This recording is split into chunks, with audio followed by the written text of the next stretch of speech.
ओम शांति। आज 8 अक्टूबर 2020 की साकार बाबा की वाणी है। बाबा ने कहा, मीठे बच्चे, बाप आए हैं तुम्हें बहुत रुचि से पढ़ाने। तुम भी रुचि से पढ़ो, नशा रहे। हमको पढ़ाने वाला स्वयं भगवान है।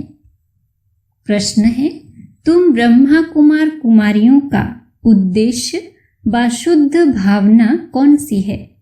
उत्तर है, तुम्हारा उद्देश्य है कल्प 5000 वर्ष पहले की तरह फिर से श्रीमत पर विश्व में सुख और शांति का राज्य स्थापन करना। तुम्हारी शुद्ध भावना है कि श्रीमत पर हम सारे विश्व की सद्गति करेंगे। तुम नशे से कहते हो हम सबको सद्गति देने वाले हैं। तुम्हें बाप से पीस प्राइज मिलती है। नरकवासी से स्वर्गवासी बनना ही प्राइज लेना है।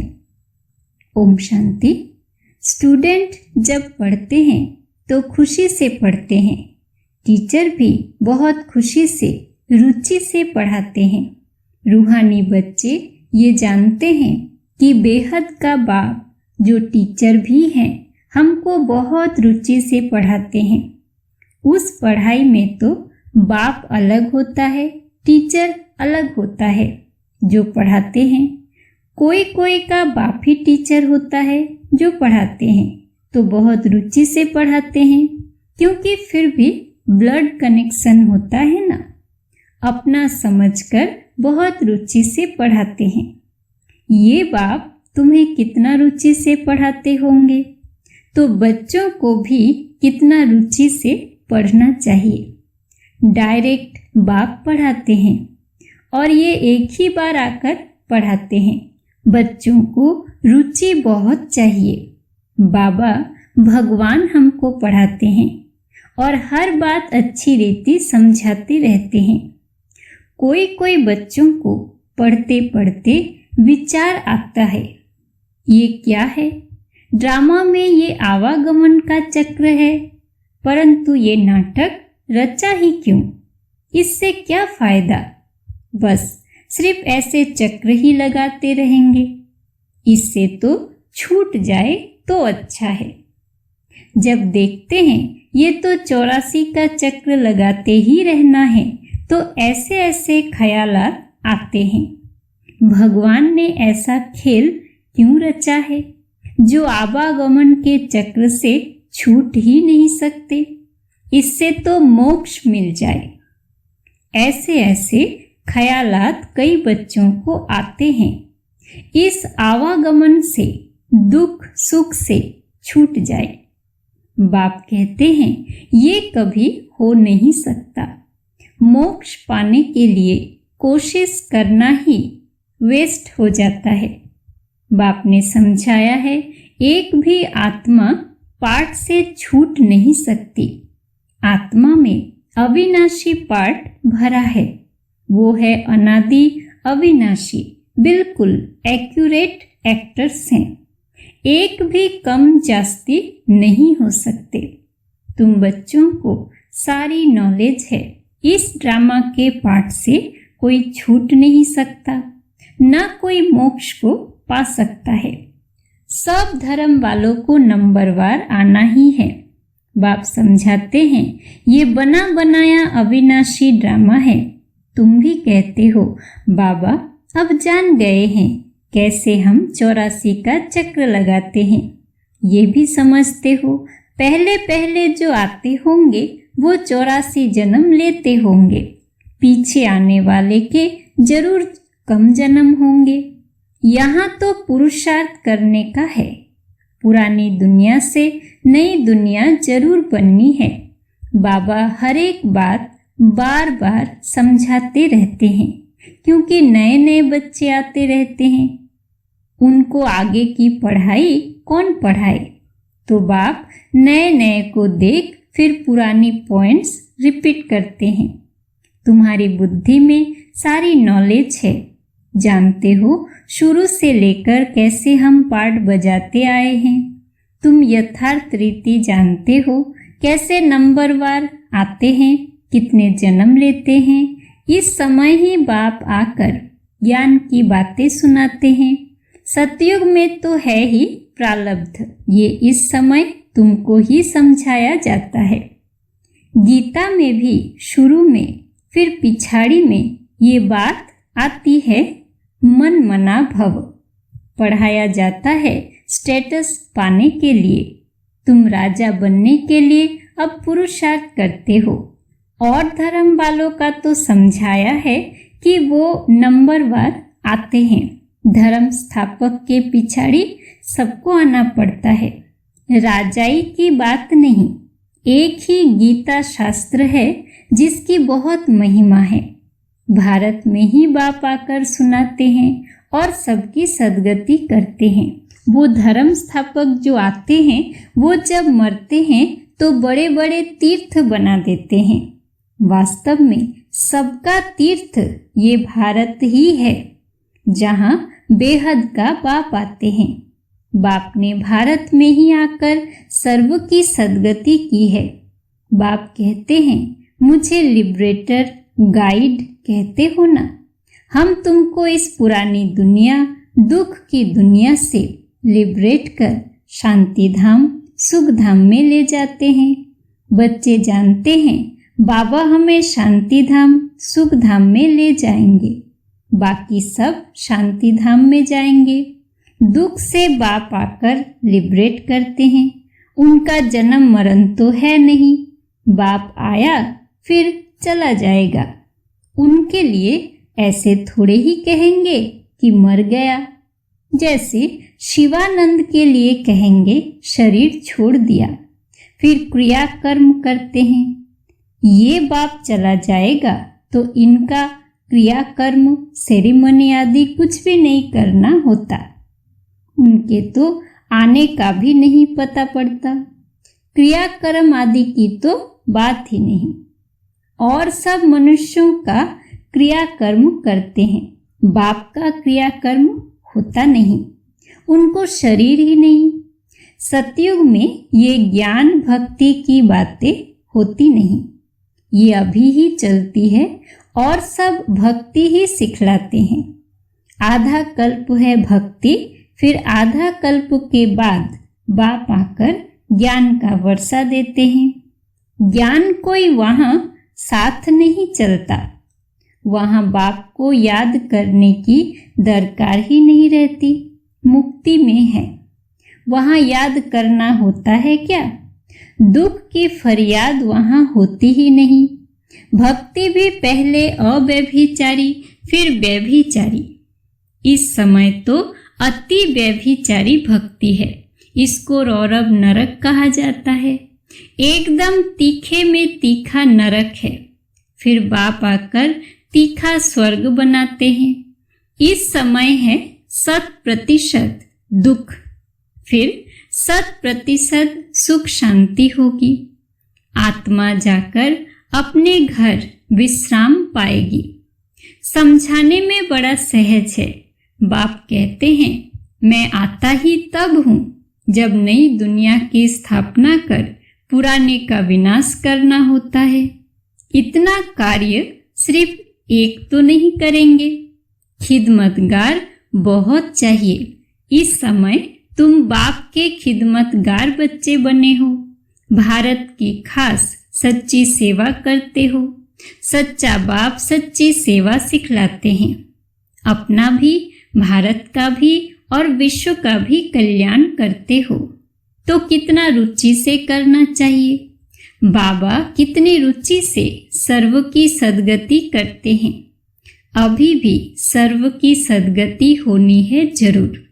ये है शुद्ध अहंकार, शुद्ध भावना। तुम सच्ची सच्ची सेवा करते हो, परंतु गुप्त। आत्मा करती है शरीर द्वारा। तुमसे बहुत पूछते हैं, बीके का उद्देश्य क्या है? बोलो, बीके का उद्देश्य है विश्व में सतयुगी सुख शांति का स्वराज्य स्थापन करना।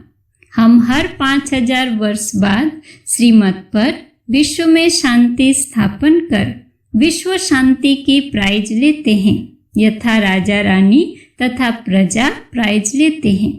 नरकवासी से स्वर्गवासी बनना कम प्राइज है क्या? वो पीस प्राइज लेकर खुश होते रहते हैं, मिलता कुछ भी नहीं। सच्ची सच्ची प्राइज तो अभी हम बाप से ले रहे हैं, विश्व की बादशाही की। कहते हैं ना, भारत हमारा ऊंच देश है। कितनी महिमा करते हैं, सब समझते हैं हम भारत के मालिक हैं, परंतु मालिक है कहाँ? अभी तुम बच्चे बाबा की श्रीमत से राज्य स्थापन करते हो। हथियार पवार तो कुछ नहीं है, दैवी गुण धारण करते हैं, इसलिए तुम्हारा ही गायन पूजन है। अम्बा की देखो कितनी पूजा होती है, परंतु अम्बा कौन है? ब्राह्मण है व देवता, ये भी पता नहीं। अम्बा, काली, दुर्गा, सरस्वती आदि ऐसे बहुत नाम है। यहाँ भी नीचे अम्बा का छोटा सा मंदिर है। अम्बा को बहुत भुजाएं दे देते हैं, ऐसे तो है नहीं। इसको कहा जाता है ब्लाइंड फेथ। क्राइस्ट, बुद्ध आदि आए, उन्होंने अपना अपना धर्म स्थापन किया, तिथि तारीख सब बताते हैं। वहाँ ब्लाइंड फेथ की तो बात ही नहीं। यहाँ भारतवासियों को कुछ पता नहीं है कि हमारा धर्म कब और किसने स्थापन किया, इसलिए कहा जाता है ब्लाइंड फेथ। अभी तुम पुजारी हो, फिर पूज्य बनते हो। तुम्हारी आत्मा की भी पूजा होती है, फिर देवता बनते हो तो भी पूजा होती है। बाप तो है ही निराकार, वो सदैव पूज्य है, वो कभी पुजारी नहीं बनते हैं। तुम बच्चों के लिए कहा जाता है आपे ही पूज्य, आपे ही पुजारी। बाप तो एवर पूज्य है, वो कभी पुजारी नहीं बनते। यहाँ आकर बाप सच्ची सेवा करते हैं, सबको सद्गति देते हैं। बाप कहते हैं अब माम एकम याद करो। दूसरे कोई देहधारी को याद नहीं करना है। यहाँ तो बड़े बड़े लखपति, करोड़पति जाकर अल्लाह अल्लाह कहते हैं। कितनी अंधश्रद्धा है। बाप ने तुमको हम सो का अर्थ भी समझाया है। वो तो कह देते शिवो हम, आत्मा सो परमात्मा। अब बाप ने करेक्ट कर बताया है। अब जज करो, भक्ति मार्ग में राइट सुना है या हम राइट बताते हैं। हम सो का अर्थ बहुत लंबा चौड़ा है। हम सो ब्राह्मण, देवता, क्षत्रिय। अब हम सो का अर्थ कौन सा राइट है? हम आत्मा चक्र में ऐसे आती है। विराट रूप का चित्र भी है, इसमें चोटी ब्राह्मण और बाप को दिखाया नहीं है। देवताएं कहाँ से आए, पैदा कहाँ से हुए? कलयुग में तो है शूद्र वर्ण, सतयुग में फट से देवता वर्ण कैसे हुआ? कुछ भी समझते नहीं। भक्ति मार्ग में मनुष्य कितना फंसे हुए हैं। कोई ने ग्रंथ पढ़ लिया, ख्याल आया मंदिर बना लिया, बस ग्रंथ बैठ सुनाएंगे। बहुत मनुष्य आ जाते, बहुत फॉलोअर्स बन जाते हैं, फायदा तो कुछ भी नहीं होता। बहुत दुकान निकल गए हैं, अब ये सब दुकान खत्म हो जाएंगे। ये दुकानदारी सारी भक्ति मार्ग में है, इनसे बहुत धन कमाते हैं। सन्यासी कहते हैं हम ब्रह्म योगी, तत्व योगी हैं। जैसे भारतवासी वास्तव में है देवी देवता धर्म के, परंतु हिंदू धर्म कह देते। वैसे ब्रह्म तो तत्व है जहाँ आत्माएं रहती है। उन्होंने फिर ब्रह्म ज्ञानी, तत्व ज्ञानी नाम रख दिया है। नहीं तो ब्रह्म तत्व है रहने का स्थान। तो बाप समझाते हैं कितनी भारी भूल कर दी है। ये सब है भ्रम। मैं आकर सब भ्रम दूर कर देता हूँ। भक्ति मार्ग में कहते हैं हे प्रभु तेरी गत मत न्यारी है। गति तो कोई कर न सके, मतें तो अनेकानेक की मिलती है। यहाँ की मत कितनी कमाल कर देती है, सारे विश्व को चेंज कर देती है। अभी तुम बच्चों की बुद्धि में है, इतने सब धर्म कैसे आते हैं, फिर आत्माएं कैसे अपने अपने सेक्शन में जाकर रहती है, ये सब ड्रामा में नूंद है। ये भी बच्चे जानते हैं दिव्य दृष्टि दाता एक बाप ही है। बाबा को कहा ये दिव्य दृष्टि की चाबी हमको दे दो तो हम कोई को साक्षात्कार करा दे। बोला नहीं, ये चाबी किसी को मिल नहीं सकती, उनके एवज में तुमको फिर विश्व की बादशाही देता हूँ, मैं नहीं देता हूँ। मेरा ही पार्ट है साक्षात्कार कराने का। साक्षात्कार होने से कितना खुश हो जाते हैं, मिलता कुछ भी नहीं। ऐसे नहीं कि साक्षात्कार से कोई निरोगी बन जाते या धन मिल जाता है, नहीं। मीरा को साक्षात्कार हुआ परंतु मुक्ति को थोड़े ही पाया। मनुष्य समझते हैं वो रहती ही बैकुंठ में थी, परंतु बैकुंठ कृष्णपुरी है कहाँ? ये सब है साक्षात्कार। बाप बेट सब बातें समझाते हैं। इनको भी पहले पहले विष्णु का साक्षात्कार हुआ तो बहुत खुश हो गया। वो भी जब देखा कि मैं महाराजा बनता हूँ, विनाश भी देखा, फिर राजाई का भी देखा, तब निश्चय बैठा, ओहो मैं तो विश्व का मालिक बनता हूँ। बाबा की प्रवेशता हो गई। बस बाबा ये सब आप ले लो, हमको तो विश्व की बादशाही चाहिए। तुम भी ये सौदा करने आए हो ना। जो ज्ञान उठाते हैं उनकी फिर भक्ति छूट जाती है। अच्छा, मीठे मीठे सिक्के लधे बच्चों प्रति माता पिता बाप दादा का याद प्यार और गुड मॉर्निंग। रूहानी बाप की रूहानी बच्चों को नमस्ते। धारणा के लिए मुख्य सार। पहला, दैवी गुण धारण कर श्रीमत पर भारत की सच्ची सेवा करनी है। अपना, भारत का और सारे विश्व का कल्याण बहुत बहुत रुचि से करना है। दूसरा, ड्रामा की अनादि अविनाशी नूंद को यथार्थ समझ कोई भी टाइम वेस्ट करने वाला पुरुषार्थ नहीं करना है। व्यर्थ ख्यालात भी नहीं चलाने हैं। वरदान है, एकाग्रता के अभ्यास द्वारा एक रस स्थिति बनाने वाले सर्व सिद्धि स्वरूप भव। जहाँ एकाग्रता है वहाँ स्वतः एक रस स्थिति है। एकाग्रता से संकल्प, बोल और कर्म का व्यर्थपन समाप्त हो जाता है और समर्थपन आ जाता है। एकाग्रता अर्थात एक ही श्रेष्ठ संकल्प में स्थित रहना, जिस एक बीज रूपी संकल्प में सारा वृक्ष रूपी विस्तार समाया हुआ है। एकाग्रता को बढ़ाओ तो सर्व प्रकार की हलचल समाप्त हो जाएगी। जब संकल्प, बोल और कर्म सहज सिद्ध हो जाएंगे, इसके लिए एकांतवासी बनो। स्लोगन है, एक बार की हुई गलती को बार बार सोचना अर्थात दाग पर दाग लगाना, इसलिए बीती को बिंदी बनाओ।